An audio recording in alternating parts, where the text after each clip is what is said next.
Fala galera, bom dia, boa tarde, boa noite, boa madrugada. Meu nome é Sidney Martins, professor de língua portuguesa aqui do Lucky Concursos, o maior site de videoaulas do Brasil, quiçá das Américas, parceiro agora do Cid Concursos, então provavelmente do mundo. Meu companheiro e minha companheira, vejamos, hoje nossa aula é sobre coesão textual, já que a banca é o CESP. Coesão textual é um assunto deveras importante.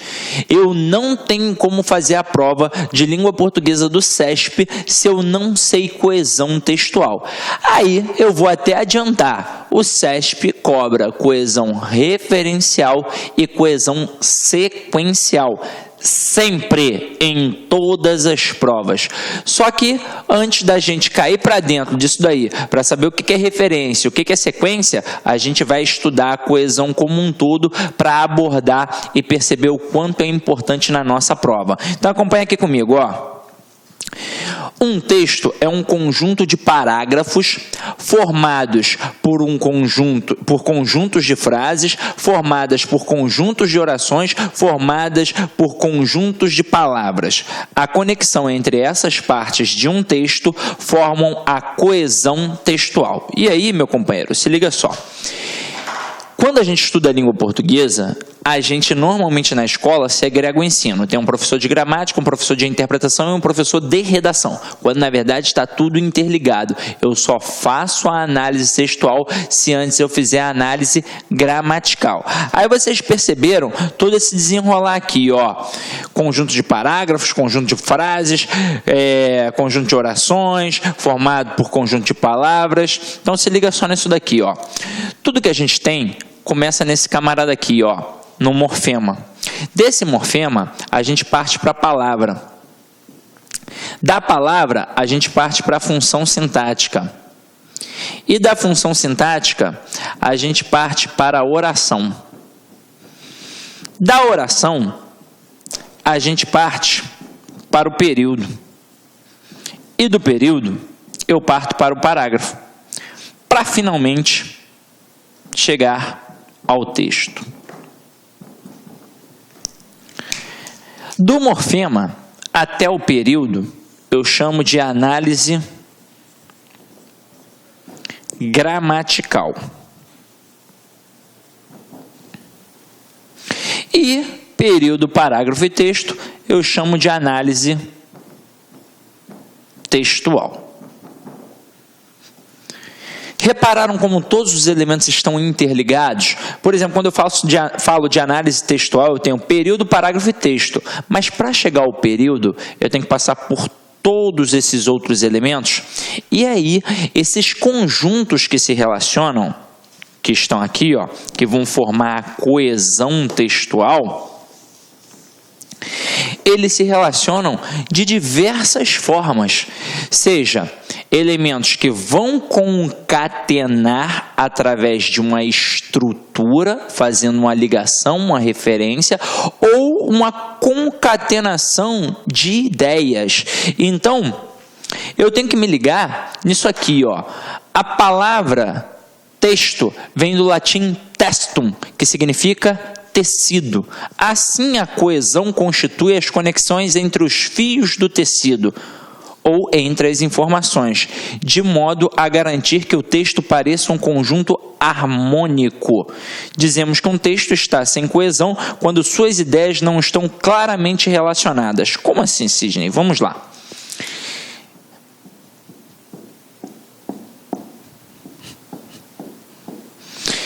Isso aqui é o exemplo do que seria um tecido, que é o nosso texto. Quando a gente olha de longe, a gente não percebe todas essas separações. Quando você olha mais de perto um tecido, você percebe que eles são feitos assim. Então, aqui está o texto. E aqui estão as chamadas entrelinhas desse texto, que a gente vai preenchendo através do nosso conhecimento de mundo. Quanto maior o meu conhecimento de mundo, maior a minha capacidade interpretativa. Só que você está vendo que esse texto, ele possui estruturas que são interligadas. Se as relações não estiverem adequadas, aí a gente diz que o texto não é coeso. Como esse texto não vai ser coeso? Quando um elemento não fizer parte da outra estrutura, forem termos soltos. Agora, eu posso ter termos soltos e posso ter um termo que está até junto, mas se eu não tiver ali utilizado uma conjunção adequada, o meu texto não vai estar coeso. Se eu tiver repetido várias vezes a mesma palavra, o meu texto não vai estar coeso. Então, se eu não fizer o mesmo número de parágrafos com o mesmo número de linhas num texto, de repente o meu texto também não estará o quê? Coeso. A gente pode até aqui citar 2 exemplos aqui para a gente reparar a diferença de coesão para coerência. Então, bota aqui, ó. Eu não simpatizo com Atadolfa. Ponto. Ela é bonita, simpática e sempre me ajuda. Esse é o texto 1. Agora o texto 2. Mar, brisa, suave, coqueiros. Aí vamos pensar qual é a diferença de coesão para coerência. Coesão, a gente pensa em estrutura. Acho que até o momento agora vocês pensaram em estrutura. E coerência tem a ver com um sentido. Então vamos perceber que a coesão trabalha em prol da coerência, mas nem sempre o texto coeso será coerente, assim como o texto coerente nem sempre será coeso. Olha o primeiro exemplo aqui. Eu não simpatizo com Atadolfa. Beleza. Então, aqui tem um exemplo que a pessoa que está falando, esta primeira pessoa aqui do singular, não simpatiza com a Atadolfa. Agora, por quê? Aí vem ela, é bonita. Quem é bonita? A Atadolfa. Simpática e sempre me ajuda. Aí vamos pensar. Esse texto, ele está coeso, porque eu não simpatizo com a Atadolfa. Ela é bonita, simpática e sempre me ajuda. Ela quem? A Atadolfa. Então eu utilizei aqui um termo que faz uma retomada de Atadolfa, o texto está interligado, beleza, bonitinho. Então aqui eu tenho um texto coeso. Agora, se a Atadolfa é bonita, é simpática e sempre me ajuda, que motivo eu tenho para não gostar da Atadolfa? Que motivo eu tenho para não ser simpático à Atadolfa? Nenhum. Então o texto está coeso e incoerente. Porque quando a gente fala de coerência ou incoerência, coerente é aquilo que faz sentido. Então não faz sentido eu não gostar da Atadolfa, já que ela só tem atributos positivos. Aí você podia falar assim, é uma recalcada, Sidney. Então vamos lá, ó. Se a pessoa é bonita e simpática, pô, tudo bem. Vamos supor que seja a questão da inveja pela beleza e pela simpatia que a outra pessoa possui. Mas caramba, ela sempre me ajuda. Então como é que eu não vou gostar de uma pessoa assim? Muito incoerente, não é? Agora, olha o próximo texto. Mar, brisa suave, coqueiros. Vocês estão vendo que aqui eu coloquei 3 expressões e nada faz a ligação entre as expressões? São expressões soltas, beleza. Então aqui não é coeso, tranquilo. Só que estes elementos, eles possuem o mesmo campo semântico. Faz a gente pensar numa ideia maior. Quando eu penso em mar, brisa suave e coqueiros, isso remete a quê? A ideia de praia. Então faz eu pensar na palavra praia. Ao pensar na palavra praia, eu vejo que as expressões possuem um sentido. Então o texto é não coeso, porém um texto coerente. Tô gostando de ver, Sidney. Mostra mais um pouquinho aí pra gente ver como é que funciona. Então vamos lá, ó. Vamos pegar aqui nossos exemplos. A gente já sabe então que o texto, possui diversas conexões. Vamos começar a trabalhá-las. Então, olha aqui, ó.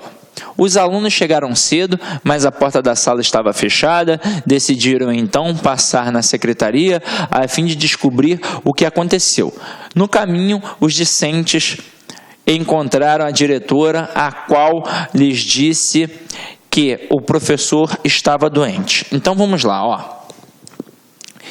Todos os elementos que eu coloquei aqui vermelho são elementos que vão trabalhar a coesão textual. Alguns vão fazer uma coesão referencial e outros vão fazer uma coesão sequencial. Daqui a pouco a gente vai entender um pouco melhor. Mas vamos reparar agora e você já vai até construindo o teu conhecimento. Então, ó, os alunos chegaram cedo. Então vamos pensar, se eu estou falando de alunos e se eles chegaram cedo a qual local? A uma escola, provavelmente, ou a um curso, já que eu estou falando de alunos. Eu não vou falar que os alunos chegaram cedo, sem mais nem menos, a uma padaria, não é verdade? Então aqui, ó, os alunos chegaram cedo, mas, a esse mais, ele é o quê? Ele é uma conjunção adversativa. Show? Então, se é uma conjunção, trabalha a coesão sequencial. Afinal de contas, a coesão sequencial é aquela que demonstra a sequência das ideias. Para indicar causa, consequência, finalidade, oposição e por aí vai. Então, ó, mais está indicando o quê? Adversidade. Está indicando contraste, está indicando oposição. Mas a porta da sala estava fechada. E por que alguém utilizaria esse mais aqui? Afinal de contas, qual foi o intuito? Vamos lá. Se os alunos chegaram cedo, eles chegaram cedo porque tinham confiança de que era um horário adequado a chegar. Mas a porta da sala estava fechada, ou seja, quebrou uma lógica. A oposição é a quebra da lógica. Eles esperavam chegar cedo, de repente, para pegar um local ali na frente da sala, mas a porta da sala estava fechada. Beleza, continuando. Decidiram. Opa, quem decidiu? Os alunos. Então, o verbo aqui, ele faz uma retomada da palavra alunos. Até mesmo porque, olha que importante, quando a gente tem o verbo na terceira pessoa do plural sem um referente, nós dizemos que estamos diante de um sujeito indeterminado. Só que aqui tem um referente diante desse contexto, não tem? Então, quem decidiu? Os alunos. Aí, continuando. Decidiram então é conclusivo. Beleza. Então, aqui eu tenho uma conjunção conclusiva. Decidiram, então, passar na secretaria a fim de descobrir o que aconteceu. A fim de indica finalidade. E aí vamos entender a intenção. Os alunos chegaram cedo. Beleza, mas a porta da sala estava fechada. Opa, alguma coisa precisamos fazer, porque eles esperavam que a porta estivesse o quê? Aberta. Diante disso, eles concluíram que deveriam passar na secretaria. Por isso que a gente coloca, decidiram então, decidiram portanto. Decidiram então passar na secretaria com um intuito, com a finalidade, com um objetivo, descobrir o que aconteceu. No meio do caminho, os discentes, quem são esses discentes aqui? São os alunos. Por que foi empregada a palavra discentes ao invés de empregar a palavra alunos? Porque na fala eu posso várias vezes repetir o mesmo termo. Na escrita, quando eu repito várias vezes o mesmo termo, eu demonstro pobreza de vocabulário.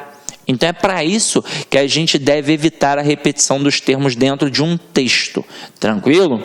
Agora, os discentes encontraram a diretora, a qual, mais uma vez, quem é este a qual? A diretora lhes disse que o professor estava doente. Aí pensa aqui no verbo. Quem diz alguma coisa, que o professor estava doente. A quem? A alguém. No caso aqui, aos alunos. Por isso que a gente botou o lhes. Então, esse lhes aqui está fazendo referência a alunos. E aí, observa o quanto esse texto está coeso e coerente, porque a coesão trabalha em prol da coerência. Tranquilo, meus companheiros? Então, vamos lá. Qual é a importância, então, disso aí, Sidney? Isso é importante em qual parte da nossa prova? Vamos lá.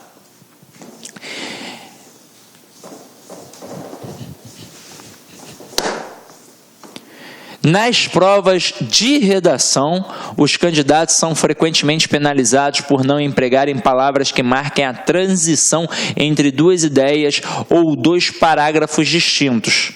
Nas questões de interpretação de texto, o candidato precisa entender os tipos de elementos coesivos e como eles funcionam. Então, galera, na verdade, isso é importante,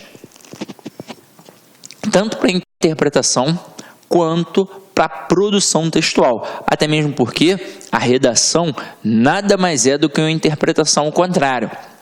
Então, quando a gente produz um texto para uma prova, é importante que eu esteja atento à ortografia, à estrutura, à coesão e à coerência.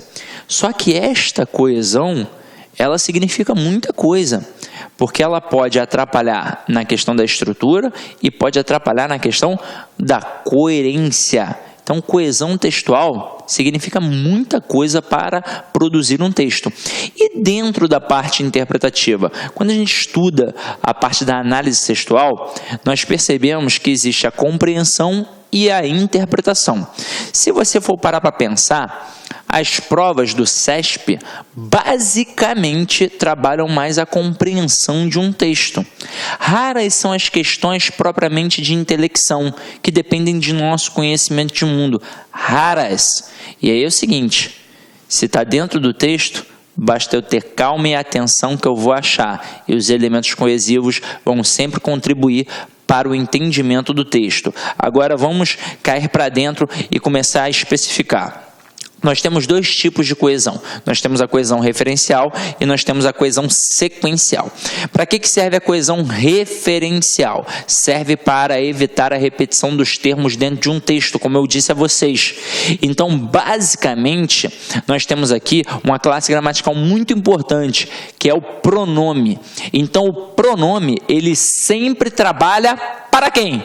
Para o nome, que é o substantivo. Então, para evitar a repetição do substantivo, nós utilizamos o pronome com este intuito. Agora, nem sempre vai ser só o pronome. O pronome é um elemento básico para evitar a repetição. É até por isso que a gente direciona para 3 tipos de pronomes. O pronome relativo, o pronome demonstrativo e o pronome pessoal oblíquo átono. São pronomes muito importantes na parte da coesão textual. Mas nós vimos no exemplo anterior que o verbo pode fazer isso. E há diversas outras formas também de evitar a repetição, como elipses, e daqui a pouco a gente vai ver isso com calma. Agora, e o que é a coesão sequencial? É a sequência das ideias empregadas dentro de um texto, para dizer se é causa, consequência, finalidade, oposição, conclusão. É assim que funciona. Agora, Sidney, como é que a gente vai estudar isso? A gente vai começar pela coesão referencial. Então acompanha aqui comigo, ó. Os principais elementos que estabelecem a coesão referencial são os substantivos e os pronomes. Show de bola. Então, olha aqui, ó. Exemplo.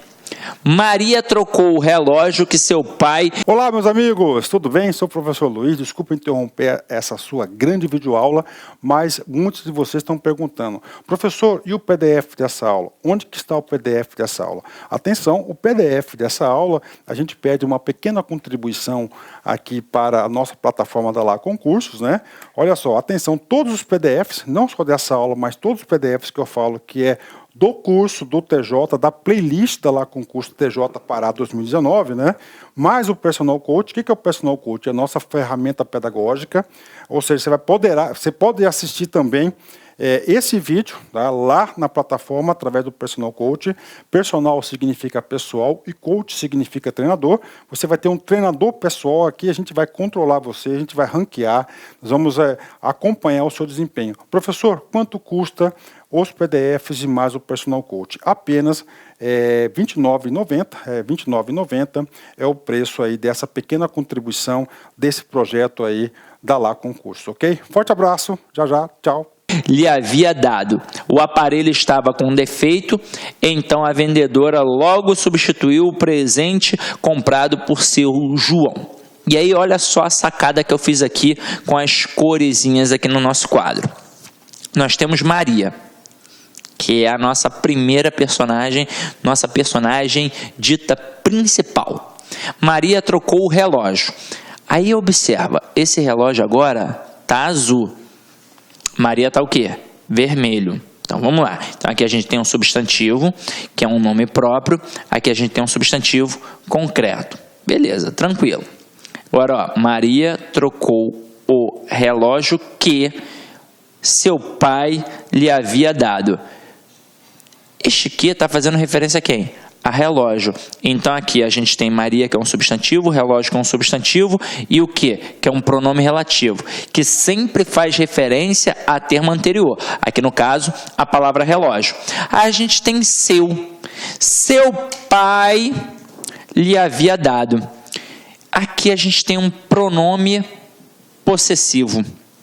O pronome possessivo, como diz a própria estrutura, ele indica posse.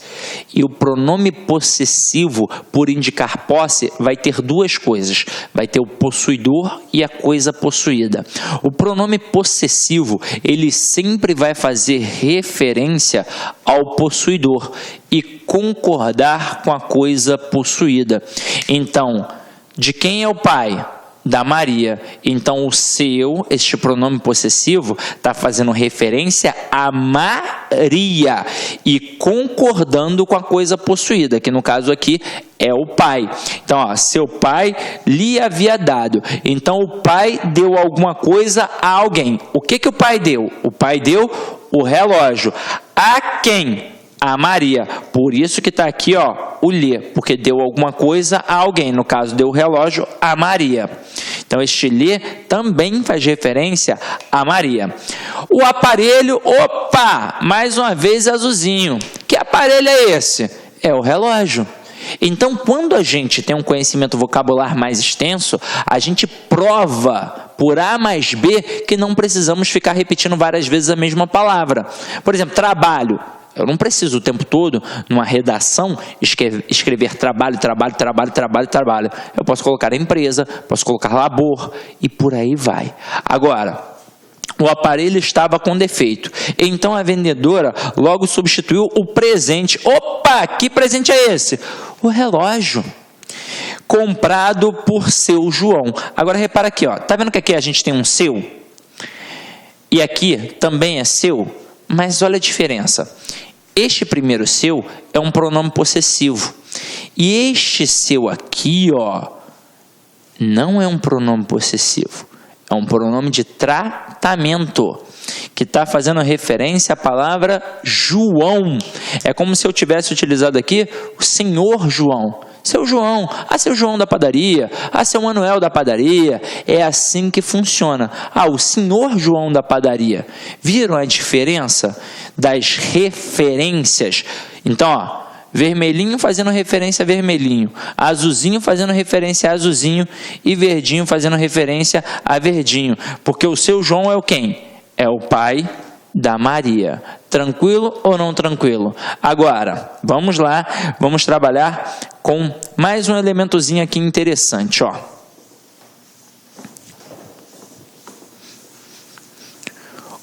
Observação. A elipse de um termo também funciona como elemento coesivo anafórico. O que é elipse? Elipse é, na verdade, a omissão de um termo. Então, observa aqui, comi uma torta de maçã e uma de figo, porque, na verdade, eu comi uma torta de maçã e uma torta de figo. Então, nós evitamos a repetição da palavra comi. ou seja, do verbo aqui. Olha o próximo exemplo. A menina comeu pouco, deixou quase tudo no prato. Opa, observa. A menina comeu pouco, a menina deixou quase tudo no prato. Eu preciso ficar o tempo todo repetindo o termo? Eu preciso ter um outro elemento que faça a retomada? Precisava eu colocar a menina comeu pouco, ela deixou quase tudo no prato? Não preciso. Então, nem sempre eu tenho a necessidade de colocar um outro elemento, basta que eu omita. Então, nós temos aí um exemplo de elipse, que na verdade é um exemplo de coesão referencial anafórica. Agora, eu quero entender isso, Sidney. O que é a coesão anafórica? Vamos lá, vamos brincar aqui. Quando a gente fala dos elementos que estão dentro de um texto, como é que vai funcionar essa relação? Tá aqui, ó. Ora, os elementos vão fazer referência a outros que estão depois, ora a outros que estão antes e às vezes até a elementos fora do texto. Quando eu tenho elementos dentro do texto, eu chamo de elementos endofóricos. Basta a gente pensar na aulinha de biologia, ó. Endoesqueleto era o esqueleto dentro do corpo. E o que era o exoesqueleto? Era o esqueleto fora do corpo. Então, ó, os elementos dentro do texto serão os elementos endofóricos. E os elementos fora do texto serão os elementos exofóricos. Então, acompanha aqui comigo, ó. Os elementos endofóricos vão fazer a ligação a um outro elemento dentro do texto. E aí você para e pensa, se eu estou dentro do texto e vou fazer referência a um outro elemento, eu não vou fazer referência a mim mesmo. Ou eu vou fazer referência a alguém que já apareceu ou alguém que ainda vai aparecer. É por isso que eu tenho dois termos. Eu tenho o elemento anafórico e o elemento catafórico. Primeiro a gente vai começar estudando o elemento anafórico. Então aqui, ó, eu tenho anafórico e posteriormente eu tenho catafórico. Mas vamos entender como é que funciona o anafórico. O anafórico vai sempre fazer referência a um termo anterior. Por quê? Porque ele sempre faz um movimento para cima e para trás no texto. Se ele faz um movimento para cima e para trás no texto, só tem como fazer referência a um termo anterior. Vamos ver como é que isso funciona na prática. João era casado com Maria. Ontem ele a viu aos beijos com outro homem. Hoje, ambos vivem separados. Como eu disse a vocês, coesão referencial serve para evitar a repetição. Se fosse uma fala, numa conversa de bar, eu poderia dizer, João era casado com Maria. Ontem, João viu Maria aos beijos com outro homem. Hoje, João e Maria vivem separados. Mas como é um texto escrito, a gente evita a repetição. Então, eu tenho aqui dois personagens principais, João e Maria. Existe algum elemento do texto que faça uma referência direta a João? Existe, não existe? É o termo ele. Existe algum elemento que faça uma referência direta a Maria? Existe, o a. Agora, continuando, existe algum elemento que faça alguma referência a eles ainda? Existe. Existe o ambos, que faz referência, no caso, aos dois. Aí repara, o ele faz referência a João, que está dentro do texto, portanto, uma coesão endofórica, e um elemento que está dentro do texto que apareceu anteriormente, por isso uma coesão referencial anafórica. O a também faz referência a um termo anterior, então coesão anafórica. Ambos faz referência aos dois, no caso, mas também uma coesão que? Anafórica. Como é que isso cai nas nossas provas? De duas formas. O camarada destaca um termo, como destacou aqui o termo a, e pergunta qual é o referente dentro do texto. Ou diz qual é o referente para nós dizermos se está certo ou está errado. Aqui no caso, o a está fazendo referência a quem? A Maria. Ele poderia fazer uma questão assim. Diga se o termo destacado faz referência adequada ao referente entre parênteses. Aí ele colocaria, ontem ele a viu aos beijos com outro homem. Destacaria o termo a e entre parênteses, por exemplo, colocaria Joana. Estaria certo ou errado?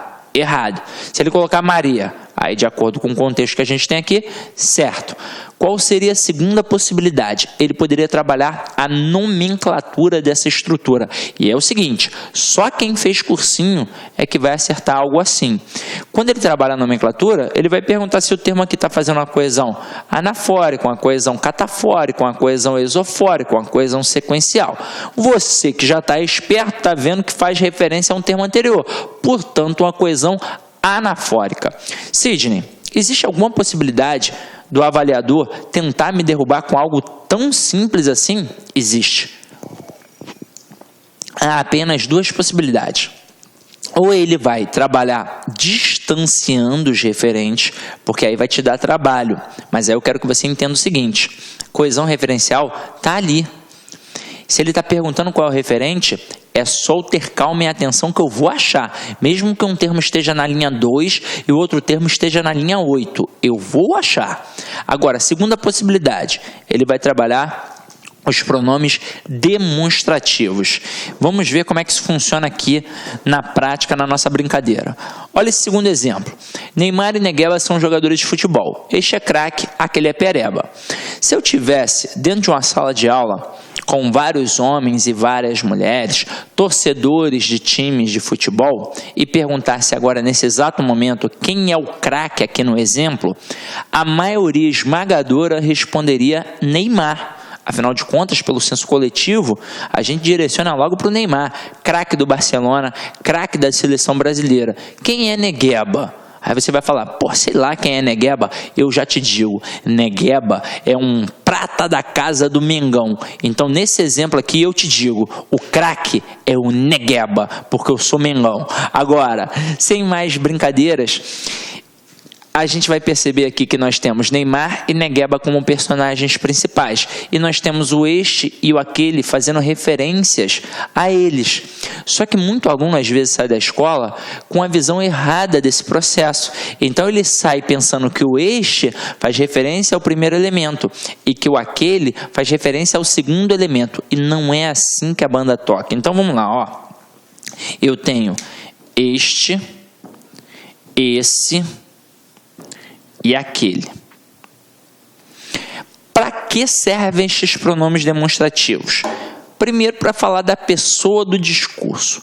Quem fala, com quem se fala e de quem se fala. Segundo, e muito importante para nós no processo de coesão textual, serve para indicar a posição daquele elemento. Então, quando eu uso um processo de comunicação, um ato de fala, eu sempre terei duas coisas. O emissor, que é a pessoa que fala, e o receptor, que é a pessoa que ouve e que escuta. Então, o este vai sempre ficar próximo ao emissor. O esse próximo ao interlocutor e o aquele distante de ambos. Então, estou conversando com você que está aí em casa. Eu serei o emissor e você que está em casa será um interlocutor ou receptor, como preferir. Aí eu vou falar sobre esta caneta. Aí eu digo assim, ó. Esta caneta é vermelha. Por que eu utilizei o esta? Porque está na minha mão, eu sou o emissor. Agora eu entrego na sua mão. Segura aí, por favor. Tá segurando? Aí eu digo assim, ó. Essa caneta é vermelha. Por que agora eu disse essa? Porque está na sua mão. Tranquilo? Obrigado, hein? Agora eu jogo longe. Aí, aquela caneta é vermelha. Entenderam como é que funciona a pegada? Próximo ao emissor, este. Próximo ao interlocutor, esse. E distante, aquele. Só que é o seguinte, a gente trabalha com a visão da gramática tradicional, de acordo com o padrão culto da língua. E para padrão culto da língua, quando eu faço referência a termos anteriores, eu não vou ter um elemento mais próximo, intermediário e mais distante. Nós vamos trabalhar pelo padrão culto da língua com dois elementos. Então, eu não vou ter o elemento intermediário. Eu terei apenas o elemento mais próximo e o elemento mais distante. O mais próximo vai ser sempre o este e o mais distante, o aquele. Então, aqui no nosso exemplo, ó, quem é o elemento mais próximo do este? É o Negueba. E quem é o elemento mais distante do aquele? É o Neymar.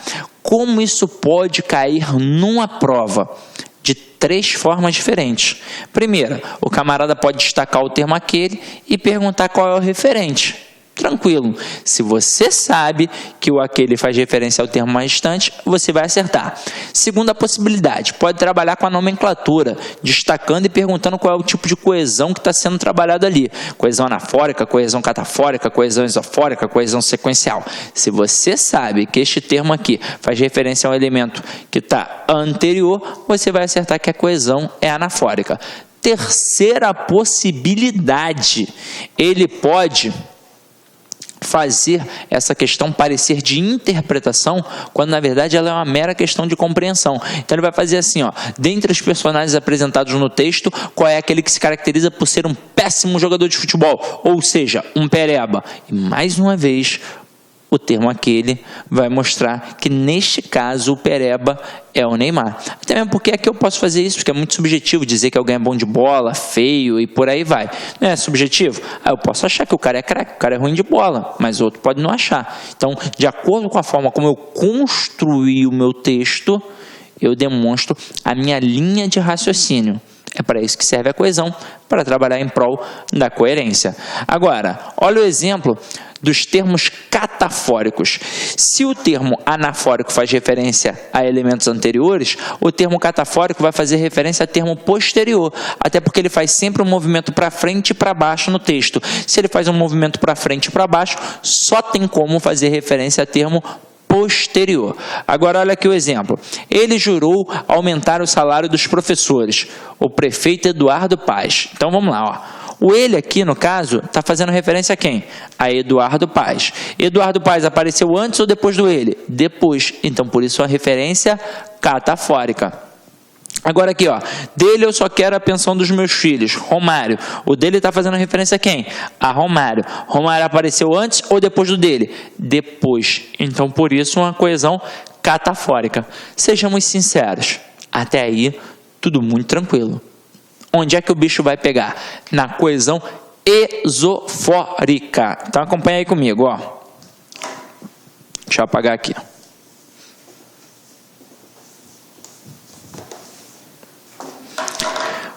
Por que o bicho vai pegar aí, Sidney? Vamos lá, ó. A começar pela nomenclatura. Quando a gente fala em coesão esofórica, nos elementos esofóricos, que são aqueles elementos que aparecem fora do texto, eles também podem ser chamados de elemento deítico e elemento deixi. Caraca, Sidney, nunca ouvi falar isso. Isso existe? Isso existe. No final das contas, elemento esofórico, elemento deítico, elemento deixi é a mesma coisa. Sempre vai fazer referência a um elemento fora do texto. E se está fazendo referência a um elemento fora do texto, não tem como eu dizer quem é, a não ser que eu tenha um contexto. Então, se não tiver contexto, eu não conseguirei dizer quem é o referente. Acompanha aqui comigo, ó. Olha o primeiro exemplo. Ele usava uma camisa preta bem apertada, mostrando todo o seu físico. Eu olhei e reparei que ele também olhava para mim. Então, vamos parar para pensar. O termo ele, aqui tem alguma referência dentro desse texto? Não tem. Não é igual aquele exemplo primeiro do João e da Maria que o ele fazia referência a João. Não é igual aquele referente do prefeito Eduardo Paes. Naqueles dois casos ali, ora fez referência a um termo anterior, ora fez referência a um termo posterior, mas que estavam dentro do texto. Por isso que nós chamávamos de elementos endofóricos. Agora, o ele possui algum referente aqui dentro? Não. Então aponta para fora do texto. E é por isso que eu chamo de coesão esofórica. Então vamos entender. Se eu não tenho contexto, tem como eu dizer quem é? Não. Eu não tenho como dizer quem é este ele. O máximo que eu consigo é dizer que se trata de um elemento masculino. Sem mais nem menos. Agora, e o eu? Eu olhei e reparei que ele também olhava para mim. Este eu tem algum referente aqui dentro do texto? Não tem. Então está apontando para fora do texto. Mais uma vez eu não sei quem é, só que aqui ainda é pior. Porque no ele eu conseguia dizer que era masculino. E no eu Não tem como. A frase pode ter sido dita por um homem ou por uma mulher. Agora vamos criar um contexto. Imagina que você é o camarada que está de camisa preta. Aí eu olho aí, ó, e digo assim, ó, ele, tô apontando para você. Não, ele não, vamos lá. Porque senão fica difícil, né? Você que tem que acompanhar, ó, tá aqui, ó, o Giocondo. Tá de camisa preta, ó. Aí eu digo assim, ó, ele usava uma camisa preta, bem apertada. Uau! Eu olhei e reparei que ele também olhava para mim. Neste contexto, quem é o ele? É o Giocondo. E o eu? É o Sidney. Entenderam como é que funciona? Porque agora nós criamos um contexto. Continuando a brincadeira. Olha a frase 2. Amanhã eu faço aniversário. Imagina que o pedido fosse: quantos elementos isofóricos tem no exemplo? 1, 2, 3 ou 4? Ou então simplesmente para dizer quantos elementos tem. Será que nós conseguiríamos? Vamos parar e pensar. Vamos imaginar que aqui é realmente uma sala de aula. Que você não está aí no seu quarto, você não está na sala, não está na cozinha. Imagina que você está dentro de uma sala de aula presencial. Aí você entrou na sala, você foi o primeiro a entrar, não tinha nem professor nem aluno, e olhou para o quadro. Ao olhar para o quadro, só tinha apenas uma única frase: amanhã eu faço aniversário. Aí você me responde: você sabe quem escreveu? Se você foi o primeiro a entrar na sala? Não, não sabe. Agora me responde: você sabe quando foi escrito? Também não sabe, já que você não viu quem escreveu. Então, ó, o eu notoriamente é esofórico, porque eu não sei quem escreveu. E o amanhã também é esofórico, porque toda vez que eu tenho data indeterminada, é elemento esofórico. Agora, vamos criar um contexto para isso. Eu olho para você, no fundo dos teus olhos, e digo: amanhã eu faço aniversário.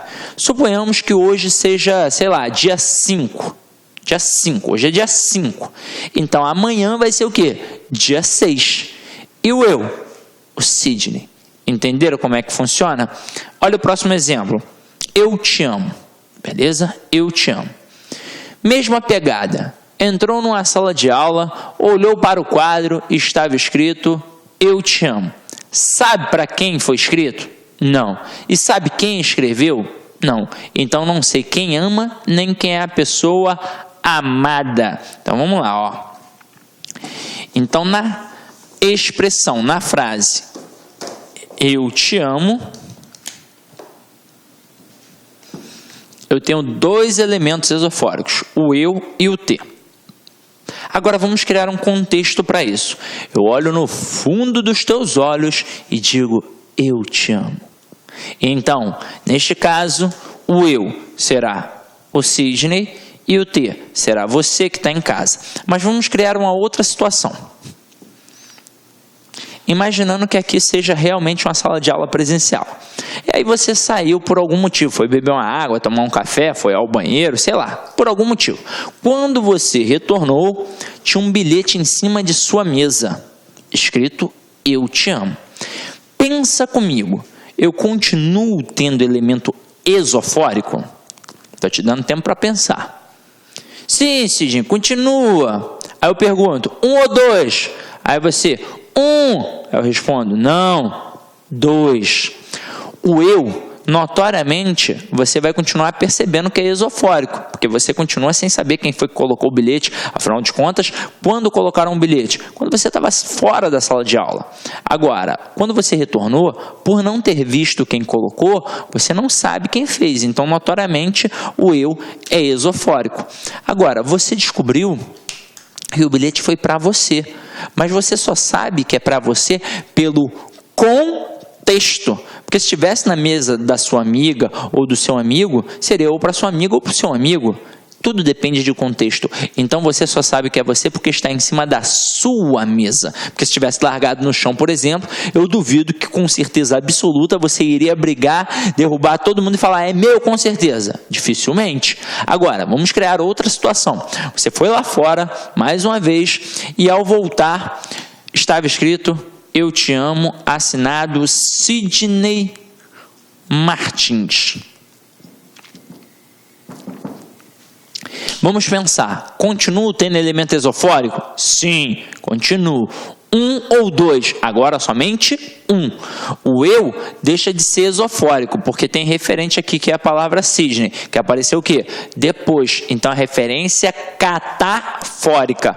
Mas o eu, quer dizer, perdão, mas e o T? O T continua sendo esofórico, porque você só sabe que é você porque está na sua mesa, porque se estivesse na mesa de outra pessoa, seria outra pessoa. Entendido?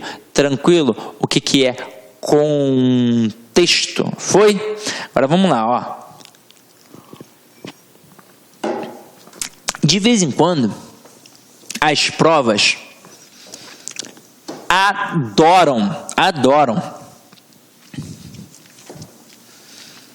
trabalhar textos que são charges.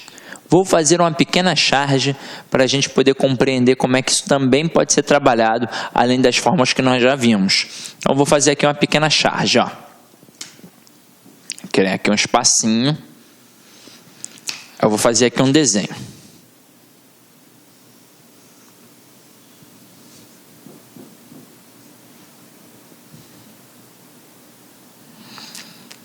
Como eu não tenho todas as cores, talvez fique difícil para você identificar, mas eu sou um excelente desenhista. Quem é esse daqui, ó? Sou eu, Sidney. Agora vamos lá, vamos para outro professor.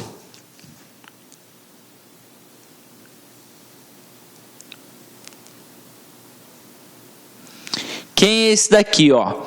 Para quem não conhece, esse aqui é o professor Tiago Nunes, professor de matemática do curso. Ele é pequenininho assim mesmo, não cresceu, não sei porquê. Agora, vamos fazer outro professor.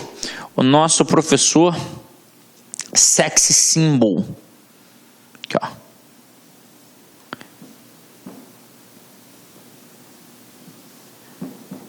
Ele está um pouquinho acima do peso. É o Orlando Schibler, professor de História, Geografia, Atualidade. Beleza. Então aqui, ó, Sidney, Tiago Nunes, Orlando Schibler. Aí eu digo assim, ó, ele é fofucho. Aí o Nunes, ui, eu pego. Aí o Orlando, pensando aqui, ó, no lanche do McDonald's. Orlando adora, inclusive quando casou, foi para Amsterdã, foi para a Europa e só comia McDonald's. Adora McDonald's. Aí vamos lá, ó. Eu vou criar uma questão. O termo destacado, aqui no caso o termo ele, faz referência a quem? Aí todo mundo vai responder, faz referência ao Orlando Schibler. Aí eu pergunto, referência anafórica, catafórica ou esofórica? E aí eu respondo, referência esofórica. Como assim, Sidney? Não deveria ser uma referência catafórica porque ele apareceu depois? Não. Porque quando eu falo nesse tipo de referência, tem de estar no texto escrito. Eu descobri que é o Orlando pelo contexto. Simples assim. Se eu tivesse colocado ele, o Orlando é fofucho, aí sim, eu teria uma coesão catafórica. Mas como eu precisei apontar, como eu descobri pelo contexto, aí é uma referência esofórica. Se ao invés de ter colocado fofucho, eu tivesse colocado assim, ó, ele é um pintor de rodapé. Quem seria? Seria o Tiago Nunes. Até aí, tudo bem? Entendido essa questão do contexto? Então vamos lá, ó. Só que além dessas possibilidades aqui, ó,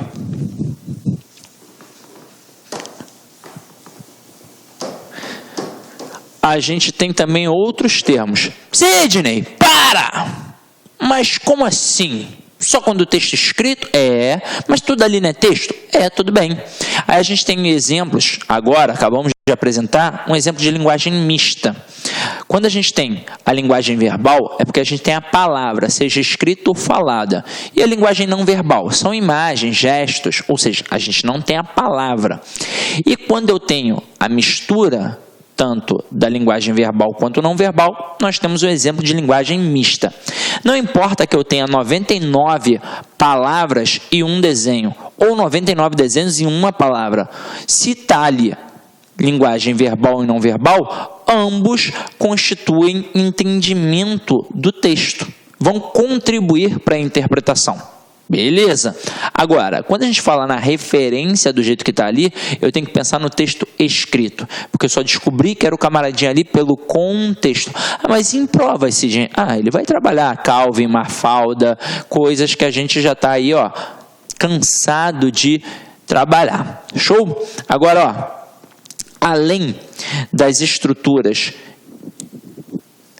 anafóricas, catafóricas e exofóricas, nós também trabalhamos hiperônimos e hipônimos, que são coisas importantíssimas para a nossa prova, por incrível que pareça. Sidney, que nomes feios.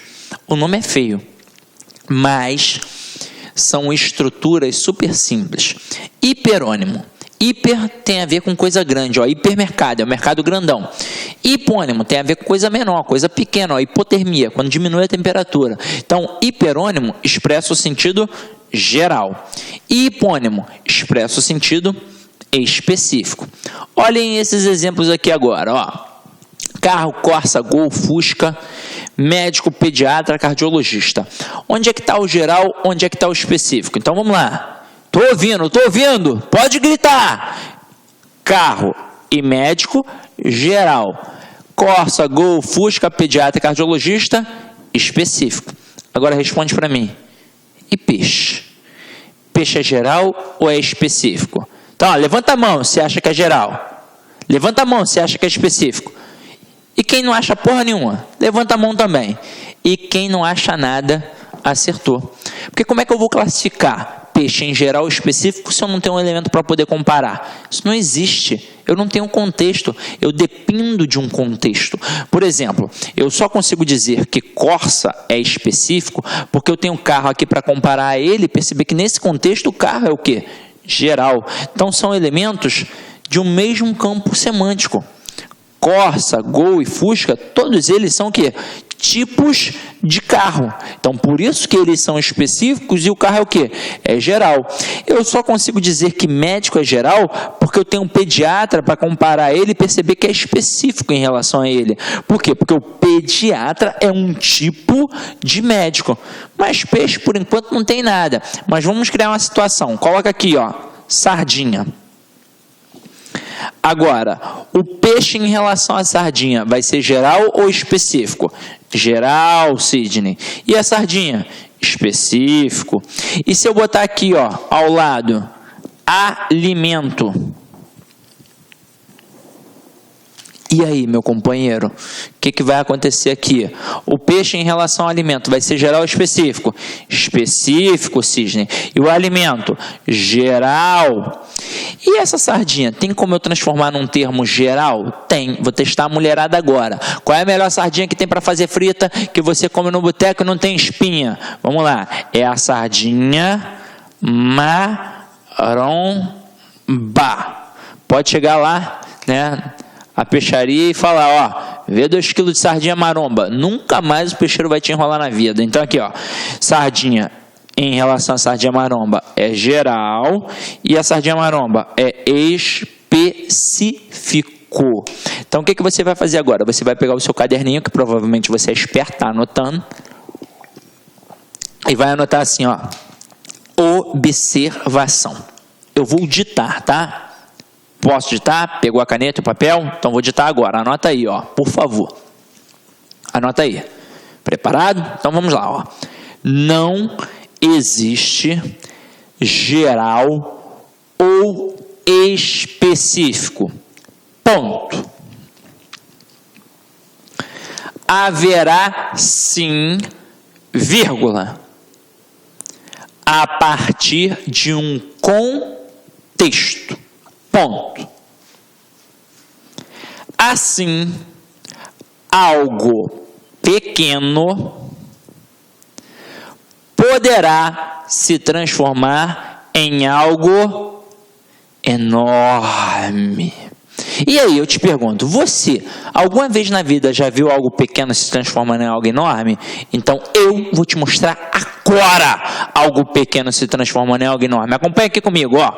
Algo pequeno se transformando em algo enorme. Algo pequeno se transformando em algo enorme. Algo pequeno se transformando em algo enorme. Ou seja, quando diante de um contexto eu transformo um termo específico num termo geral. Tava pensando sacanagem, não tava? Então, olha só, não dá mole não, ó. Galera, isso aqui é muito importante. Beleza? Agora, acompanha aqui comigo. Espera aí. Eu posso apagar? Já anotaram direitinho? Então, vamos lá.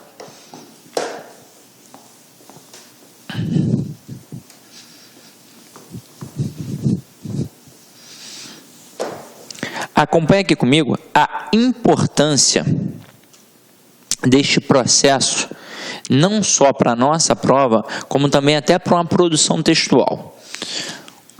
Olha só esse exemplo aqui, ó. Alimento, legume, batata e morango.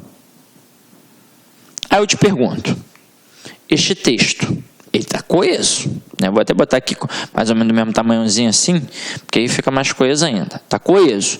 Mas eu te pergunto, está coerente? Aí tu vai falar, não, sim, não está coerente porque morango não é legume. Então vamos lá. Agora eu vou botar batata de Rocha Miranda, que é o melhor bairro do Rio de Janeiro. É o Július Batata. Então acompanha aqui comigo, ó. Alimento, legume, batata e batata de Rocha Miranda. Está coeso e está coerente. Aí eu te pergunto, esse texto partiu do geral para o específico ou do específico para o geral? Ele partiu do geral para o específico. Partiu do geral para o específico. Agora, Sidney, por que você está me mostrando isso? Porque é assim a redação do concurso público. Existe texto que parte do específico para o geral? Existe. É o texto jornalístico. Mas o texto do concurso público parte do geral para o específico. Olá, meus amigos, tudo bem? Sou o professor Luiz. Desculpa interromper essa sua grande videoaula, mas muitos de vocês estão perguntando, professor, e o PDF dessa aula? Onde que está o PDF dessa aula? Atenção, o PDF dessa aula, a gente pede uma pequena contribuição aqui para a nossa plataforma da Lá Concursos, né? Olha só, atenção, todos os PDFs, não só dessa aula, mas todos os PDFs que eu falo que é do curso do TJ, da playlist da Lá Concurso TJ Pará 2019, né? Mais o Personal Coach. O que é o Personal Coach? É a nossa ferramenta pedagógica, ou seja, você pode assistir também esse vídeo, tá, lá na plataforma através do Personal Coach. Personal significa pessoal e coach significa treinador. Você vai ter um treinador pessoal aqui, a gente vai controlar você, a gente vai ranquear, nós vamos acompanhar o seu desempenho. Professor, quanto custa os PDFs e mais o Personal Coach? Apenas R$ 29,90 é o preço aí dessa pequena contribuição desse projeto aí da Lá Concurso, ok? Forte abraço, já, tchau. Como assim, Sidney? Vamos lá. Imagina que a Atadolfa é uma jovem de 17 anos e ao sair de um curso ela foi assaltada. Então o trombadinha puxou a bolsa da Atadolfa, no susto ela puxou de volta e o trombadinha enfiou uma faca, girou e puxou. A Atadolfa caiu no chão se estribuchando e morreu. Um jornalista falaria do fato primeiro. Então falaria que uma jovem de 17 anos foi morta numa tentativa de assalto no centro do Rio de Janeiro. Aí para dar aquela ênfase, né, deixando para trás marido e 7 filhos. Caramba! Depois desse impacto, ele falaria de algo maior, da violência no Rio de Janeiro. Tranquilo? Nós, num concurso público, primeiro falaríamos da violência no Rio de Janeiro, para depois trabalhar fatos específicos para poder sustentar aquela ideia ali, como, por exemplo, falar dos assaltos que acontecem nas praias, que acontecem nos centros urbanos, que acontecem nas ruas normalmente, citar um exemplo e por aí vai. Entendido como é que isso funciona? Então, além de ter serventia na prova objetiva, vai ter também serventia na hora da produção textual. Show de bola? Agora, trabalhamos, num primeiro momento, a coesão referencial. Agora a gente vai trabalhar a coesão sequencial. E depois eu vou mostrar para vocês uma brincadeira, como é que a gente pode, num pequeno texto, trabalhar tanto questões de coesão referencial, quanto questões de coesão sequencial. Acompanha aqui comigo, ó. Coesão sequencial. As conjunções e as preposições, assim como as locuções conjuntivas e prepositivas, estabelecem relações lógicas entre as ideias. Então, olha aqui exemplo. Caso precise de mim, telefone. Então, este caso aqui, a gente cria uma condição. É para você telefonar? Não. É para telefonar só se precisar. Se não precisar, se for apenas, liguei só para dar um oi. Porra, então não liga, que está tomando meu tempo, entendeu? Agora, olha a próxima aqui. Assim como o Brasil, outros países latino-americanos estão crescendo, ou seja, o Brasil está crescendo, como os outros países também estão crescendo. Então, tem uma relação de, o quê? Comparação. Foi até aí? A gente está trabalhando aos pouquinhos. Olha aqui mais uns exemplos. Nas nossas provas do CESP, sempre gostam de trabalhar a relação de causa e consequência. Como é que a gente percebe isso? Mais uma vez, pelas conjunções. É importante gravar as conjunções. Agora acompanha aqui comigo, ó. Nós teremos aula só disso, tá? Para você poder massificar. Aqui, ó. Bebi tanto que passei mal. E aí observa. Você tem este que, e a gente separa as orações subordinadas onde tem um que. Show? Aí, ao olhar para a oração anterior, você percebe que tem a palavra tanto, que é um intensificador. Poderia ser tanto, tal, tão e tamanho. Então, toda vez que eu tenho que, numa oração, e na oração anterior eu tenho um intensificador, eu tenho uma relação de causa e consequência. Onde é que vai ficar a causa? Do lado do intensificador. E a consequência? Do lado do que. Nós poderíamos pensar assim também, ó. Quando eu boto tanto, tal, tão e tamanho, o que eu fiz aqui, ó? Um tesão. T grandão, ó, um tesão. E onde tem tesão, tem consequência. E aí vamos lá, galera, ó. Qual é a causa? É ter bebido muito. E a consequência? Acabou o quê? Passando mal. Então, não posso dar mole, porque o CESP vai se valer disso. O CESP, por exemplo, pode destacar a expressão que passei mal e dizer que está trabalhando causa. Aí você vai olhar e vai falar assim, caramba, é provável, porque ali tem uma relação de causa e consequência. Então, pode ser que seja causa, mas não. Nesta situação, nós temos uma conjunção consecutiva. E esta conjunção consecutiva aqui trabalha um processo de correlação. Obrigatoriamente, antes precisa haver um intensificador. E no local do intensificador é que nós teremos o valor da causa. No lugar do que, nós teremos o valor da consequência. Tanto é que a gente observa aqui que a causa é exatamente ter bebido muito e a consequência é ter passado mal diante disso. Porque causa é a origem de um processo e a consequência é o que decorre diante disso. Agora, olha o segundo exemplo. Como bebi muito, passei mal. Então, qual é a causa? É ter bebido muito. E a consequência é ter passado mal. E eu percebi isso pela conjunção como. Até mesmo porque vocês vão reparar que o como, normalmente nas provas, indica comparação, conformidade ou causa. E quando ele encabeça a oração assim, ele está indicando o quê?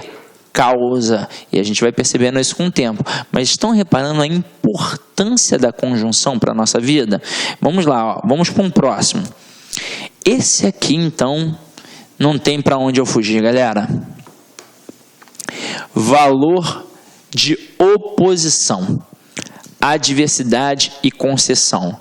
São as mais importantes da prova, porque são as que mais caem. Porque, na verdade, quando a gente pensa nas conjunções, nós temos 14 conjunções. Nós temos 5 conjunções coordenativas e 9 conjunções subordinativas adverbiais. Então, estes elementos vão indicar o quê? Um valor semântico. Ah, sim, mas falou que a preposição também indica valor semântico. Então, eu vou deixar você tranquilo. A preposição não é aquele elemento que vai definir o valor. Ela é esvaziada de valor semântico, ela é esvaziada de sentido. O valor semântico da preposição está no contexto ao qual ela faz parte. Se eu pegar a preposição com, por exemplo, vai depender do contexto. Então, se eu falar que o Pedro saiu com Paulo para tomar uma cerveja, é valor semântico de companhia. Mas se eu falar que o Pedro feriu Paulo com a faca, já é valor semântico de quê? De instrumento. Então depende do contexto. Agora, um porém vai ser sempre a adversativa, vai sempre indicar a oposição. Então eu tenho que gravar as conjunções, pronto, e acabou. Agora, olha a importância disso aqui, ó. Adversidade, adversidade, e vocês vão ver que os valores são diferentes. Isso aqui é o que a gente chama de reescrituras de frase. Então, quando tem lá que é importante você estudar reescrituras de frases, que é a forma adequada de reescrever um texto, é muito importante que você domine as conjunções, para que você consiga empregar aquele mesmo valor semântico. E aí observa. Deixa eu mostrar um negocinho interessante para vocês, que eu já mostrei e vou mostrar mais uma vez. Ó, o valor da oposição, ele sempre terá a adversativa e sempre terá a concessiva. Lembrando que a adversativa é coordenativa e a concessiva é subordinativa adverbial. Só que a adversativa, ela sempre enfatiza um fato. E a concessiva sempre minimiza. Se enfatiza, deixa o argumento forte. E se minimiza, deixa o argumento o quê? Fraco. É isso que a mídia utiliza para nos manipular. Agora observa aqui no nosso exemplo. A adversativa sempre enfatiza, sempre deixa o argumento forte. Então aqui, ó, choveu, mas fui à praia. O mais está do lado daí da praia. Enfatizei aí da praia, minimizei a chuva. Não importa que choveu, importa que eu fui à praia, eu me diverti. Agora aqui embaixo, fui à praia, mas choveu. Caramba, eu enfatizei a chuva e minimizei aí da praia. Não importa aí da praia, importa o quê? Que choveu, a chuva estragou o meu passeio. E aí observa, eu utilizei o mesmo tipo de conjunção, que foi a conjunção mais, que é a adversativa, e o sentido foi o quê? Diferente. Então se liga só nessa. Uma coisa é eu manter a mesma estrutura. Se eu boto Pedro estudou, mas não passou de ano, e eu tiro aquele mais e quero colocar uma outra conjunção que possui o mesmo valor semântico, eu vou colocar uma outra adversativa. Pedro estudou, porém não passou de ano, e vou manter. Agora, se eu modifico a ordem da estrutura, por exemplo, eu comecei com a chuva e depois coloquei aí da praia. Se eu modifico colocando aí da praia e depois a chuva, eu reescrevi de forma diferente, não foi? Mas se eu manter a mesma conjunção, olha o que vai acontecer. Eu vou alterar o sentido. Porque onde eu coloco a conjunção mais, a adversativa, eu enfatizo. Consequentemente, eu minimizo o outro lado. Então, olha como a interpretação é completamente diferente. No primeiro exemplo, eu fui à praia e me diverti. No segundo exemplo, eu não me diverti. Agora, olha que interessante ao trabalhar a adversativa com a concessiva. E mantemos o valor. Eu coloco choveu primeiro, mas fui à praia. Então, enfatizei da praia e minimizei a chuva. Agora, olha o que eu vou fazer aqui na segunda frase.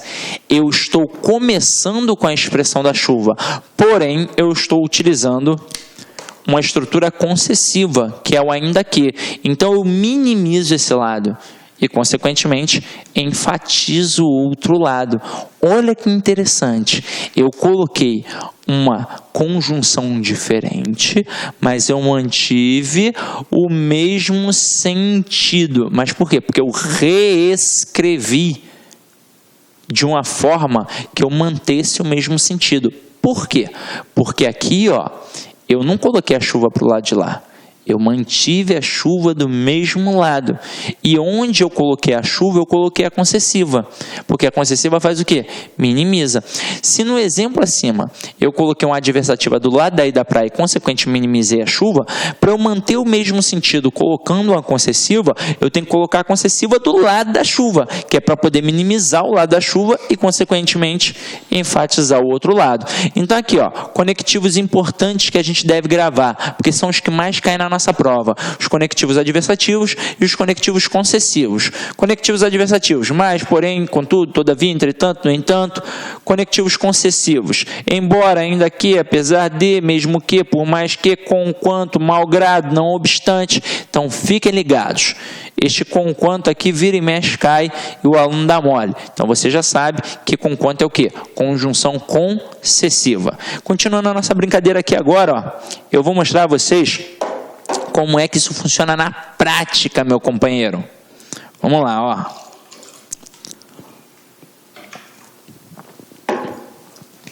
Deixa eu apagar aqui para não ficar poluído visualmente. Olha esse pequeno exemplo aqui, ó. O gorila fugiu da jaula. Ponto. O gorila, no entanto, não feriu ninguém. Se eu desse esse texto a vocês e pedisse para que vocês fizessem uma correção, a primeira coisa que vocês iriam assinalar, com certeza, seria a repetição da expressão gorila. Então, a gente tem que evitar essa repetição. Vamos lá. Vamos colocar ali, ó, um pronome anafórico. Então, o gorila fugiu da jaula. Ponto. Ele, no entanto, não feriu ninguém. Quem é este ele? O gorila. Quem não feriu ninguém? O gorila. Então, o texto está coeso e coerente. Vamos evitar repetição através de um hiperônimo. E aí vamos ser espertos. Existe geral sem específico ou específico sem geral? Não, não existe. Precisa de quê? Dos dois. Agora, se eu estou colocando aqui um hiperônimo, eu estou mostrando que gorila é o quê? Hipônimo. Então, gorila é o específico. E que termo é geral para o gorila que é específico? O animal.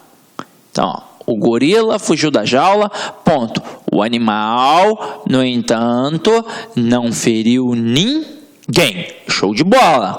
Agora, eu também poderia fazer através de uma elipse, que você já sabe que é a omissão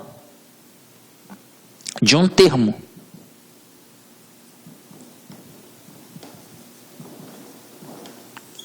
É o chamado zero. Vou fazer as devidas adaptações de minúscula para maiúscula, é claro. Então, ó, o gorila fugiu da jaula, ponto. Nada. No entanto, não feriu ninguém. Quem foi que não feriu ninguém? O gorila. Então, o teu conhecimento de mundo permite saber que quem não feriu ninguém foi o gorila. Fiz 3 processos aqui de coesão referencial. Reparem, nós evitamos a repetição de um termo anterior, que foi a palavra gorila. Então, nos 3 casos aqui, na verdade, nós fizemos um processo de coesão referencial anafórica. Agora, vamos fazer uma questão de coesão sequencial aqui neste exemplo. Eu destaco o termo no entanto. Então, vamos lá. Vou apagar até do jeito que está aqui, ó. Não vou botar gorila, não. Vamos corrigir. Vou botar assim, ó. Ele. O gorila fugiu da jaula. Ponto. Ele, no entanto, não feriu ninguém. Aí eu destaco, no entanto, e peço para vocês substituírem por outro termo que possua o mesmo valor semântico. Aí eu boto aqui, ó. Letra A.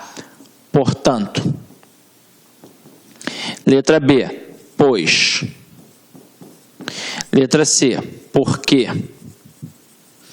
Letra D, contudo. E aí? Qual é a resposta? Resposta é a letra D, porque eu pedi para substituir por outro termo que possuísse o mesmo valor semântico. Como, no entanto, é a adversativa, vou substituir por outro termo que seja adversativo. No caso aqui, o no entanto. Por que não pode ser o portanto? Porque o portanto é sempre conclusivo. Por que não pode ser o pois? Porque o pois, de acordo com a tradição, ou é explicativo ou é conclusivo? Por que não pode ser o porquê? Porque o porquê normalmente ou é causal ou é explicativo. E o único que sempre é adversativo é o contudo. Outra questão interessante. Aqui eu pedi para substituir por outro termo que possuísse o mesmo valor. Agora, nós vamos criar uma questão em que o termo não seja capaz de entrar naquela estrutura. Então, vamos lá. Ó. Eu boto aqui, porém, eu boto aqui, todavia, eu boto aqui, entretanto, e eu boto aqui, ó, o mais. Então, agora nós vamos assinalar um termo que não é capaz de substituir a expressão no entanto. Aí você vai olhar e vai falar assim, pô, bolei, Sidney. O no entanto é adversativo e o porém também é adversativo. O todavia também é adversativo, o entretanto também é adversativo e o mais também é adversativo. E aí, o que eu faço? Eu vou marcar o mais. Repara que o no entanto está deslocado. Qual é a posição original de uma conjunção ou locução conjuntiva? No meio da oração. Na verdade, no meio das orações. Porque a conjunção serve para ligar orações. Então, o normal é ter a oração, vírgula, a conjunção e depois o resto da oração. Aqui, repara que a conjunção foi deslocada. Pode ver até que ela está entre vírgulas. Quando eu desloco a conjunção fica obrigatoriamente entre vírgulas. E o único termo aqui que não pode ficar entre vírgulas é a conjunção mais, porque o mais não pode ser deslocado. Ficaria até estranho, ó. O gorila fugiu da jaula. Ele, porém, não feriu ninguém. O gorila fugiu da jaula. Ele, todavia, não feriu ninguém. O gorila fugiu da jaula. Ele, entretanto, não feriu ninguém. O gorila fugiu da jaula. Ele, mais, não feriu ninguém. Ficaria feio. Então, realmente, o mais, ele não pode ser deslocado. Então, ó, criamos aqui 3 questões de coesão referencial e 2 questões de coesão sequencial com uma única sentençazinha bem pequenininha. Então, viu como é que o avaliador pode trabalhar com vocês na prova? Agora, sem mais delongas, vamos cair para dentro das questões do CESP. Como de hábito, vamos lá. Então, olha essa primeira questão. Deixa eu apagar aqui, né, para não ficar poluído visualmente. Olha aqui comigo, ó. O pronome o. Aí a gente tem aqui, ó, que foi destacado, e aí a gente tem a parte em que nós vamos encontrá-lo. O poder do rei passou a ser um tanto limitado pelos nobres que o obrigaram a. Retoma por coesão a expressão o poder do rei. Então vamos lá, ó. O poder do rei. Então a questão está dizendo que este o aqui retoma toda essa parte aqui, o poder do rei. Então vamos lá, ó. O poder do rei passou a ser um tanto limitado pelos nobres, que o obrigaram. Então os nobres obrigaram quem? O rei. Então este o não faz a retomada de o poder do rei, faz retomada apenas do rei. Então essa questão aqui, ó, ela está errada, meu companheiro, erradíssima. Sidney, então é assim que funciona? Viu como é simples? Não é nenhum bicho de 7 cabeças. Olha a próxima questão.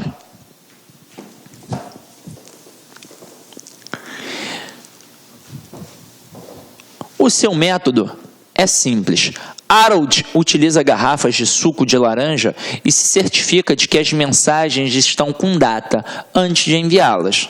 A forma pronominal las em enviá-las pode fazer referência tanto ao termo garrafas quanto ao termo mensagens. Tá certo. Aqui, na verdade, foi mal escrito o texto. Até provocou uma ambiguidade, porque a gente não tem certeza se está fazendo referência a garrafas ou a mensagens. Porque aqui, ó, Harold utiliza garrafas de suco de laranja e se certifica de que as mensagens estão com data antes de enviá-las. Enviá-las o quê? As mensagens ou as garrafas? Eu não sei. Então, esse las realmente faz referência aos dois elementos, provocando até uma ambiguidade. Mas a questão não falou aqui de ambiguidade nem nada. A questão simplesmente disse que o termo pode fazer referência tanto a um termo quanto ao outro. No caso, garrafas e mensagens. Então, a questão está certa. Vamos para a terceira questão. Agora aqui, ó. Texto para as questões 3, 4 e 5. E eu já tomei até a liberdade de destacar alguns elementos de referência. Então vamos lá, ó. Passados os tremores do sismo é um terremoto, a dor da perda de 230 mil mortos, 230 mil, enterrados muitos em valas comuns. A vida no Haiti, então foi no Haiti que aconteceu esse terremoto, precisa continuar. E o que o governo brasileiro escolheu para mostrar aos haitianos como se pode construir um país? Por incrível que pareça, a educação. Um dos convênios assinados pelo Haiti com o Brasil dá o suporte na reordenação e na reconstrução de todo o sistema educacional haitiano. Dadas as condições, será uma tarefa hercúlea, mas vale lembrar que temos competência nesse assunto. Afinal, foram os professores que partiram das cidades brasileiras que transformaram a realidade dos habitantes de Timor-Leste depois da independência e reduziram a influência que anos de ditadura da Indonésia haviam deixado. No caso haitiano, esse elemento não existe e a população não só está interessada, como apoia qualquer medida nesse assunto. E aí vamos lá. Não fiz a interpretação porque tem as questões, então a gente vai cair para dentro das questões para poder interpretar o texto. Agora, olha que interessante, realmente isso é verdade. Foram os professores brasileiros que foram ajudar na reconstrução dos países. Com o quê? Com a forma pedagógica, com a educação, ou seja, há excelentes professores aqui no Brasil. Mas por que a coisa não dá certo? Políticas públicas, você que é mais safo já deve saber, mas eu não vou ficar aqui tecendo minhas opiniões não, porque eu vim para dar aula e não tecer opinião política. Então vamos lá, ó. Olha aqui a questão 3. Pelos sentidos do texto, é correto inferir, e aí olha só que boa esta palavrinha. Quando a gente fala de compreensão e interpretação, compreensão é o que está dentro do texto e interpretação é o que está além do texto. Como é que vai ser o comando da questão de compreensão? Segundo o texto, de acordo com o texto, simplesmente no texto, ou então na linha tal, no termo tal, no parágrafo tal, no período tal e por aí vai. O que eu vou fazer obrigatoriamente se a questão está me mandando para dentro do texto? Eu vou lá e vou sublinhar o termo. Mandou para a linha 3, eu vou lá e sublinho. Mandou para a linha 17, eu vou lá e sublinho. Quando eu for fazer uma segunda leitura, eu vou ler só aquilo que está sublinhado? Não, eu vou ler tudo. Mas aquilo que está sublinhado vai me chamar mais atenção. Agora, quando a questão é de interpretação, muda o comando. Vai ser, ao invés do termo de acordo com o texto, vai ser o que o autor quis dizer, infere-se que, deduz-se que, analisa-se que, e por aí vai. Então, ó, infere-se que é uma questão de interpretação. E quando a interpretação envolve conhecimento de mundo. Então, quanto maior o meu conhecimento de mundo, maior é a minha capacidade interpretativa. Então, eu tenho sim de ter lido bons livros, de ter visto bons filmes, de ter escutado boa música, idade conta, viagens conta, a prática de vida conta. Aí você vai falar assim, pô, então eu tô ferrado, porque eu só escuto a Anitta e vejo Sessão da Tarde. Mas, para nossa sorte, as questões de interpretação da nossa banca não vão tão além assim do texto. Está ali, está na nossa cara. Então, olha só, ele está dizendo que pelos sentidos do texto é correto inferir, deduzir, interpretar que a expressão dadas as condições, que está na linha 8, faz alusão à realidade de destruição em que se encontra o Haiti após o terremoto. Vamos lá, vamos dar uma olhada aqui, ó. Passados os tremores do sismo, a dor da perda de 230 mil mortos, enterrados muitos em valas comuns, a vida no Haiti precisa continuar. E o que o governo brasileiro escolheu para mostrar aos haitianos como se pode construir um país? A educação. Um dos convênios assinados pelo Haiti com o Brasil dá o suporte na reordenação e reconstrução de todo o sistema educacional haitiano. Dadas as condições, será uma tarefa hercúlea. O que é uma tarefa hercúlea? Aí vamos pensar, né, no nosso conhecimento de mundo.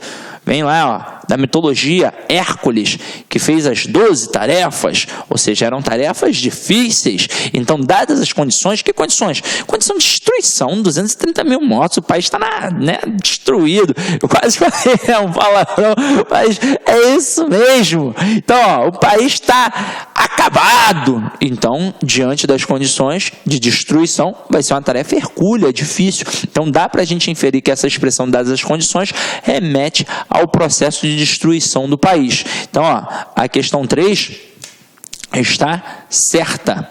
Agora, olha a questão 4. A expressão esse elemento, linha 14, refere-se ao antecedente e influência que anos de ditadura da Indonésia haviam deixado. Vamos voltar aqui, ó. Tá aqui, ó. Vamos neste ponto aqui deste período. Vamos continuar a nossa brincadeira aqui, ó. Dadas as condições, será uma tarefa hercúlea, mas vale lembrar que temos competência nesse assunto. Afinal, foram os professores que partiram das cidades brasileiras que transformaram a realidade dos habitantes de Timor-Leste depois da independência. Então aqui, ó, a gente tem Timor-Leste, depois da independência. E reduziram a influência que anos de ditadura da Indonésia haviam deixado. No caso haitiano, esse elemento não existe. A população não só está interessada, como apoia qualquer medida nesse sentido. Então vamos lá. Esse elemento aqui está fazendo referência aqui a exatamente isso. Influência que anos de ditadura da Indonésia haviam deixado. Afinal de contas, o Brasil, né, os professores brasileiros, foram ajudar lá na Indonésia com um processo também de reconstrução do país. Agora, lá tinha o quê? A ditadura. E ditadura é uma forma de governo. Não é porque é ditadura e a gente aqui no Brasil pensa, a ditadura é algo muito ruim. Beleza, muito ruim para você, para mim, mas vai perguntar para o meu avô que era militar se a ditadura era ruim. Não era, né? Então ele vai gostar, não vai gostar? Então tem gente que apoia a ditadura e tem gente que é contra. Então provavelmente quando eles foram, eles receberam também, né, o antagonismo. Teve gente que não gostou, teve gente que apoiou, mas teve gente que detestou, teve gente que vaiou, teve gente que foi contra. Agora, no Haiti não teve essa história política. O que foi a destruição? Foi a causa natural, foi o terremoto. Então, como foi o terremoto, é impossível que as pessoas, né, não apoiassem também, nesse sentido aqui. Então, está apoiando aqui, ó, a reconstrução e a reordenação de todo o sistema educacional haitiano. Inclusive, a nossa próxima questão aqui, ó, que é a questão 5. Sidney, a 4, então, está certa? Está certa, meu companheiro. E a 5? A 5 também, ó.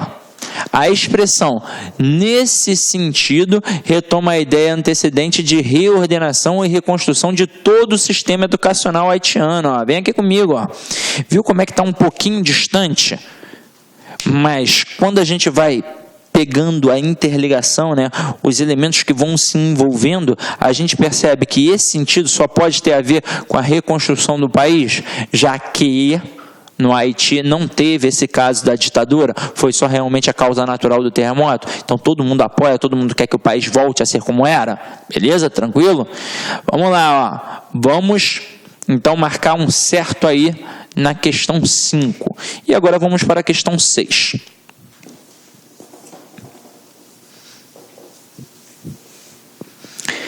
Eleições no mundo todo são feitas somente com um voto a favor. E não há como distinguir a democracia da ditadura, pois esta também permite o voto a favor. Olha, pois esta também permite o voto a favor, o pronome destacado possui valor catafórico. E olha que grande sacada da questão. Vamos lá, vou até voltar aqui. A gente lembra do este, do esse e do aquele, que nós trabalhamos no início da aula. E aí vocês perceberam que eu trabalhei com termos anteriores. Termos anteriores. Aí você deve ter ficado se perguntando, caramba, e o esse? Eu vou usar em que momento? Então vamos lá. Quando eu tenho apenas um elemento, eu vou usar o esse ou o este. Como é que vai funcionar para a gramática tradicional? O esse, ele tem uma tendência anafórica e o este, ele tem uma tendência catafórica. O que isso significa? Que o esse vai fazer referência a termo anterior e o este vai fazer referência a um termo posterior. Como é que isso funciona na prática, Sidney? Eu coloco assim, ó, um beijo. Eu quero isso de você. Eu quero o quê? Eu quero isso. Mas isso o quê? Um beijo. Então, o isso está fazendo referência a beijo. Nesse caso aqui, está fazendo referência a um termo anterior. Mas se eu botar assim, ó, eu quero isto de você. O que eu quero? Eu quero isto, mas isto o quê? Um beijo. Então, o isto também está fazendo referência a beijo. Só que agora beijo veio o quê? Depois. Então, a referência catafórica. E isso faz a gente entender, por exemplo, a época em que nós estávamos na escola e o professor dava uma canetada na nossa redação quando a gente ia colocar aquele último exemplo lá da conclusão, que a gente tem que colocar um elemento conclusivo. Portanto, em vista dos argumentos mencionados, diante do exposto, dessa forma, a gente ia lá e colocava desta forma. Se a gente estudar a fundo, a gente vai perceber que os elementos não possuem a menor diferença. O problema é que a gente não estuda a fundo para fazer prova para concurso. A gente estuda, na verdade, a gramática tradicional. E aí, para a gramática tradicional, o esse tem tendência anafórica e o este tem tendência catafórica. Quando você colocava desta forma, vinha o professor e lepo, dava uma canetada, porque ele, na verdade, esperava que você escrevesse dessa forma. Aí, olha a malandragem da questão. A questão está dizendo que o termo este, que são os derivados, né, no caso esta, está fazendo a referência catafórica. Quer ver? Volta aqui comigo, ó. Aí o aluno vai pensar, ué, tá certo, né, Sidney? O essa faria uma referência anafórica e o esta uma catafórica, não é? Isso eu estou trabalhando um elemento. Não foi o que aconteceu aqui não, ó. Eleições no mundo todo são feitas somente com um voto a favor e não há como distinguir a democracia da ditadura. Tenho dois elementos. Pois esta quem? A ditadura também permite o voto a favor. Então, esta é a ditadura. E se a gente continuasse, aquela é quem? É a democracia. Então, o esta está fazendo referência ao termo ditadura, que apareceu o quê? Antes no texto. Então, não possui valor catafórico, possui valor anafórico. Se possui valor anafórico, a questão está errada. Tranquilo, meu parceiro? Então, vamos lá, ó. Vamos para a questão 7 agora.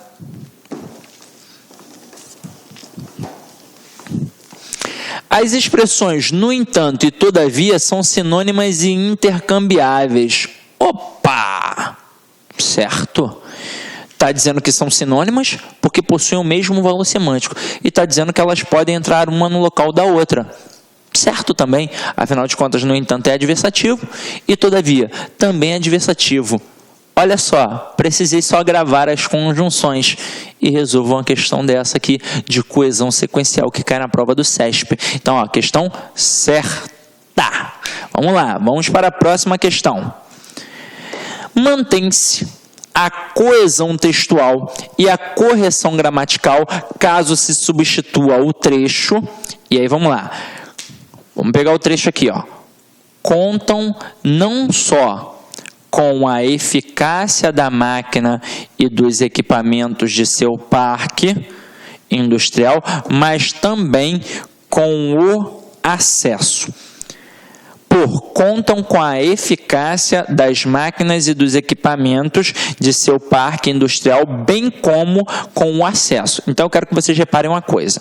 Olha só o que apareceu aqui, ó. Contam não só com a eficácia das máquinas e dos equipamentos de seu parque industrial, mas também com o acesso. E aí, vamos lá. Quando eu tenho nem, tampouco, não só, mas também, não só, como também, não só, mas ainda, eu estou indicando o valor de soma, de adição. Então aqui, ó, contam não só com a eficácia das máquinas e dos equipamentos de seu parque industrial, mas também com acesso. Então, além de contar com a eficácia, também vão contar com acesso. Está indicando o valor de soma. Aí, olha aqui. Ele tira a estrutura não só, mas também, e coloca a estrutura bem como. E aí, vamos ver se mantém o valor de soma também, ó. Contam com a eficácia das máquinas e dos equipamentos do seu parque industrial, bem como com acesso. Então, além de contar com a eficácia, também vão contar com o quê? Com o acesso. Então, dá para fazer a reescritura assim. Então, o texto vai manter o quê? A coesão e a correção gramatical. Então, o texto aqui, ó, tá certo. Viram, gente, o quanto é importante ter um domínio do valor semântico? E como é que eu faço isso? Gravando as conjunções. Vamos aí para a próxima questão. Então, vamos lá. Próxima questão tem um textozinho base aqui antes para a gente dar uma lida. Texto grande, hein? Vamos lá, ó. O fator mais importante para prever a performance de um grupo é a igualdade da participação na conversa. Grupos em que poucas pessoas dominam o diálogo têm desempenho pior do que aqueles em que há mais troca. O segundo fator mais importante é a inteligência social dos seus membros, medida pela capacidade que eles têm de ler os sinais emitidos pelos outros membros do grupo. As mulheres têm mais inteligência social que os homens, por isso, grupos mais diversificados têm desempenho melhor. Vamos lá. O camarada diz aqui, ó. Com o uso do pronome masculino eles na linha 8, excluem-se da argumentação as mulheres, razão pela qual são citadas no período final do texto. Então vamos lá, ó. Tá aqui, ó, o eles. Em que o camarada diz aqui, ó. O segundo fator mais importante é a inteligência social dos seus membros, medida pela capacidade que eles têm de ler os sinais emitidos pelos outros membros do grupo. O termo eles, galera, aqui, na verdade, faz referência a membros, né? Os membros do grupo, eles. Só que é o seguinte, não necessariamente eu estou excluindo a mulher, porque aí depois a gente bota aqui, ó, as mulheres têm mais inteligência social que os homens, por isso os grupos mais diversificados têm desempenho melhor. Na verdade, quando vem aqui dizendo que o grupo é diversificado, está dizendo que tem uma mistura de homem, de mulher, quanto mais diversificado, melhor. Só que não necessariamente a gente está excluindo a mulher daquele outro membro ali. Na verdade, é até uma questão de concordância, porque afinal de contas, quando a gente tem o elemento masculino, na concordância, ele manda. Então, se aqui tivessem 50 mulheres, eu diria, olá, alunas. Mas, se eu tivesse 49 mulheres aqui e um homem, eu diria, olá, alunos. Então, basta um homem para mandar no processo de concordância. Então, aqui, ó, quando a gente coloca eles, eu não estou excluindo a mulher, eu só estou botando no plural no masculino, porque de certa forma eu tenho o elemento masculino. E se eu tivesse pelo menos só um elemento masculino, já seria um plural no masculino, não necessariamente excluindo a mulher. Então a questão aqui, ó, está errada. Agora vamos para a 10ª e última questão, meu companheiro. Mantém-se a correção gramatical do período e suas informações originais ao se substituir o termo pois. É uma forma eficaz de se certificar o beneficiário da assistência por ele contratada, pois leva as operadoras a ampliarem o credenciamento de prestadores por qualquer um dos seguintes, já que, uma vez que, por quanto. Então vamos lá, ó. Galera, na aula mesmo, numa etapa anterior, eu disse que o pois, até numa questão que a gente criou, pode ser explicativo ou conclusivo. Quando o pois será explicativo? Quando ele estiver antes do verbo. Quando o pois será conclusivo? Quando ele estiver depois do verbo ou entre vírgulas. Agora, que verbo a gente está falando? O verbo da oração ao qual ele faz parte. E aqui no caso, o pois está antes do verbo. E por que eu sei que o pois está antes do verbo? Porque ele veio logo após a vírgula. Então aqui ele encabeçou essa sentença. Se ele veio logo após a vírgula, é óbvio que depois dele vai vir o quê? Um verbo. E já tem um verbo aqui. Então ele está anteposto ao verbo. Ele veio antes do verbo. Esse pois aqui, ele é um pois explicativo. E aí, galera, a gente tem aqui o já que, uma vez que, o porquanto. Então, galera, são expressões que podem entrar aqui também, meus companheiros. Então, galera, a questão está certa. Agora, ó, recadinho final do nosso campeão aí, ó. Jamais confunda derrotas com fracasso, nem vitórias com sucesso. Na vida de um campeão sempre haverá algumas derrotas, assim como na vida de um perdedor sempre haverá vitórias. A diferença é que enquanto os campeões crescem nas derrotas, os perdedores se acomodam nas vitórias.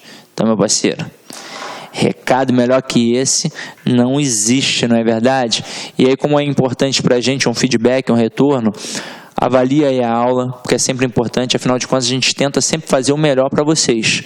Nem sempre a gente agrega gregos e troianos, não é verdade? Mas o objetivo é sempre esse, é com que você gabarite a prova, mas não só a prova. O intuito é fazer com que você realmente entenda a língua portuguesa e que você ame a língua portuguesa, até mesmo porque ela não faz diferença só numa prova, ela faz diferença para a vida. Então, quanto mais a gente adquire conhecimento, nos tornamos pessoas melhores. Então, meu companheiro, é isso. Idem em paz e que o Senhor sempre vos acompanhe. Olá, meus amigos, minhas amigas, sou o professor Luiz Antônio Carvalho.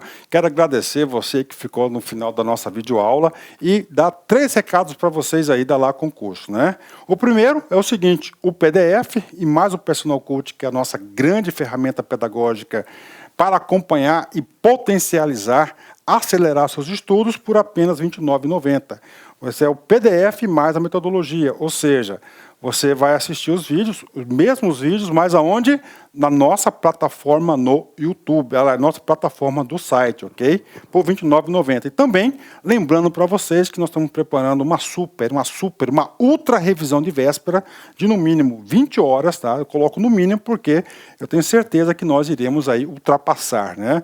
Essa carga horária de 20 horas do conteúdo focado para o TJ Pará.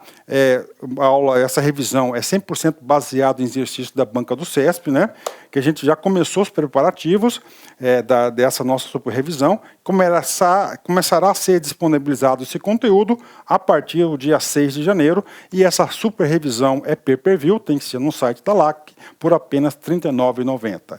E se você quer mandar um recado, conversar com o professor Luiz Antônio, faço um chamamento para vocês que nós temos um programa semanal chamado Concurseiros, que a gente transmite ao vivo, sempre às 19 horas, horário de São Paulo. E o primeiro programa de estreia, dia 30/10, estarei aqui com vocês. Bacana? Então, forte abraço com vocês e até a próxima aula, se Deus quiser. Tchau, tchau. Fui!